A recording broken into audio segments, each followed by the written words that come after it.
వాళ్ళు డైలీ మాకు పప్పే పెడతారు. ఒకవేళ మాది లాంగ్ జర్నీ అయ్యి పొద్దున కొంచెం లేట్ అయ్యి పొద్దున వస్తే రాత్రంతా ఎవరితో వండొచ్చినావా అని అది ఇది మాట్లాడతారు.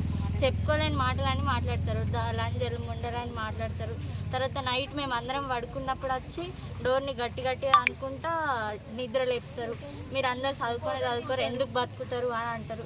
మేము పండుకున్నప్పుడు వచ్చి మా ఫొటోస్ తీస్తారు. గేట్ ముందు నుంచి ఎవరు పోయినా మీకోసమే వస్తారు, మీరు అందరు ఎవరి దగ్గర అన్నారు అని అట్లా ఇట్లా గలీజ్గా మాట్లాడతారు. వర్కర్ రేణుక లక్ష్మి, ఇప్పుడు వాళ్ళ కొడుకు వార్డన్ వాళ్ళ కొడుకు. ఏం పేరు? రాజేష్. డైలీ వస్తారా? డైలీ వస్తాడు. అందరిపైన చేతులు వేసుకుంటే మాట్లాడతాడు. ఇక్కడ వచ్చి మందు ఏమైనా తాగడం చేస్తాడా? మందు తాగడం ఏమైనా చేస్తాడు అక్కడ? రోజు మందు తాగి వచ్చి మా హాస్టల్ ముందు కూర్చుంటాడు. వచ్చి మీ రూమ్లలో దొరుకుతుంది?